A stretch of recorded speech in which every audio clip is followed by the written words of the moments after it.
السلام علیکم. ہاں جی، تو کیا حال چال ہے آپ سبھی کے؟ امید ہے سب لوگ ٹھیک ٹھاک ہوں گے. جمعہ المبارک کا دن ہے آج. تو سب سے پہلے تو جمعہ مبارک سارے بھائیوں کو. اور دوسرا یہ کہ 17 رمضان المبارک ہے آج. تو 17 رمضان المبارک کا دن ہے جو یہ ایک بہت اہم دن رہا ہے مسلمانوں کی اسلام کی ہسٹری میں. 17 رمضان المبارک کو جنگ بدر جو جنگ ہے یہ ہوئی تھی کفار کے مقابلے میں. اس جنگ میں مسلمانوں کی جو تعداد تھی وہ 313 تھی. تقریباً 313 مسلمان تھے اور ان کے مقابلے میں 1000 کا لشکر تھا کفار اور مشرکین کا. اس جنگ میں مسلمانوں کے پاس ایک تو تعداد بھی کم تھی اور دوسرے نمبر پہ مسلمانوں کے پاس جو جنگی سامان تھا وہ بھی بہت کم تھا دشمن کے مقابلے میں. جہاں مشرکین کافروں کے پاس 700 اونٹ تھے، وہیں پہ مسلمانوں کے پاس صرف 70 اونٹ تھے. 17 تلواریں تھیں اور گھوڑا ایک بھی نہیں تھا. ان کے پاس 100 سے بھی زیادہ تقریباً گھوڑے، تلواریں 17 تلواریں تھیں مسلمانوں کے پاس. تو لیکن اللہ تعالیٰ نے کامیابی دی. تو پھر وہی ہے نا کہ جسے اللہ رکھے اسے کون چکھے. تو اسی جنگ کے موقع پر ہمارے پیارے نبی حضرت محمد صلی اللہ علیہ وآلہ وسلم انہوں نے اللہ تعالیٰ سے دعا کی کہ اگر اس جنگ میں یہ جو مٹھی بھر مسلمان ہیں یہ ہار جاتے ہیں، شکست ہو جاتی ہے انہیں، تو قیامت تک تمہارا مطلب اللہ تعالیٰ کا نام لینے والا نہیں بچے گا اگر مسلمانوں کو اس جنگ میں شکست ہو جاتی ہے. تو اللہ تعالیٰ نے فتح یاب کیا اس جنگ میں مسلمانوں کو، اور 313 ایک چھوٹی سی تعداد جو تھی مسلمانوں کی وہ اتنے بڑے لشکر پہ جو ہے وہ کامیابی ان کو حاصل ہوئی اور فتح یاب ہوئے مسلمان.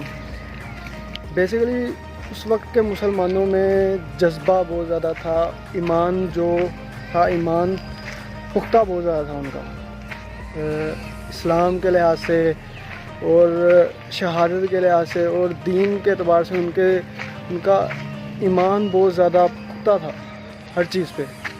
اس لیے وہ گھبراتے نہیں تھے اور بس اللہ تعالیٰ کا نام لے کے ٹوٹ پڑتے تھے اور اللہ کے نام سے جو ہے وہ فتح یاب بھی ہوتے تھے. آج کا جو مسلمان ہے اس کا ایمان اتنا پختہ نہیں رہا، یقین اس کا اتنا کامل نہیں ہے، اس لیے اتنا پستی کی طرف جو ہے مسلمان جائے جا رہے ہیں. اور جو کفار لوگ ہیں وہ آج کے کفار اور مشرکین لوگ ہیں وہ غالب آئے ہوئے ہیں مسلمانوں پر. اس کی یہی ایک وجہ ہے کہ ایمان جو ہے وہ اتنے پختہ نہیں رہے اور نہ ہی وہ جوش اور جذبہ رہا ہے دلوں میں جو اس وقت کے مسلمانوں کے دلوں میں ہوا کرتا تھا. تو اللہ تعالیٰ سے یہی دعا ہے کہ اپنے اس مبارک مہینے اور اس مبارک دن کے حوالے سے جو ہے آج کے مسلمان کو وہی والی جو قوت ہے، ایمان کی قوت جسے بولتے ہیں، وہ عطا فرمائے اللہ تعالیٰ، تاکہ مسلمان اسی طرح سے پھر سے پاورفل اور اسٹرونگ ہو سکیں. یہ آج کے دن کی فضیلت ہے کہ غزوہ بدر کا جو ایک واقعہ پیش آیا تھا جس میں مسلمان فاتح ہوئے تھے، وہ 17 رمضان المبارک کا دن تھا اور اتنے تھوڑوں نے اتنے ساروں کے خلاف جنگ کی اور کامیاب ہوئے. اچھا، تو آپ یہ دیکھ رہے ہوں گے کہ یہ جگہ بدل کے تھوڑی بات ہو رہی ہے، تو وہ اس لیے کہ لوگ بور نہ ہو جاؤ. اور دوسری میں نے یہ بات کرنی تھی آج کہ یہ میرا جو ولاگ کا میں نے چیلنج ایک شروع کیا ہوا تھا کہ 30 days 30 ولاگ چیلنج تھا میرا، لیکن اسے میں ابھی پوسٹ کر رہا ہوں. اس کی بھی ایک وجہ ہے، وہ یہ ہے کہ میرے جو ہیں ایگزام سٹارٹ ہو گئے ہیں.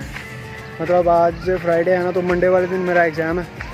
تو ولاگنگ کے لیے مجھے روزانہ شوٹ بھی کرنا پڑتا ہے اور اس کے لیے ایڈٹ بھی کرنا پڑتا ہے، تو میرے پاس ٹائم نہیں ہوگا. تو بس اسی وجہ سے اس کو ہم کنٹینیو کریں گے اپنے ایگزامس کے بعد. اچھا، پہلے یہ تھا کہ رمضان المبارک گزرنے کے بعد عید کے بعد جو ہے وہ ایگزامز وغیرہ ہوں گے، اس لیے میں نے سوچا کہ تب تک تو میں اپنا یہ کمپلیٹ کر لوں گا چیلنج جو ہے. لیکن ایگزامز جو ہیں وہ جلدی ہو رہے ہیں، منڈے والے دن میرا ایگزام ہے، تو اس لیے ہمیں اب یہ پوز کرنا پڑے گا یہیں پہ اپنے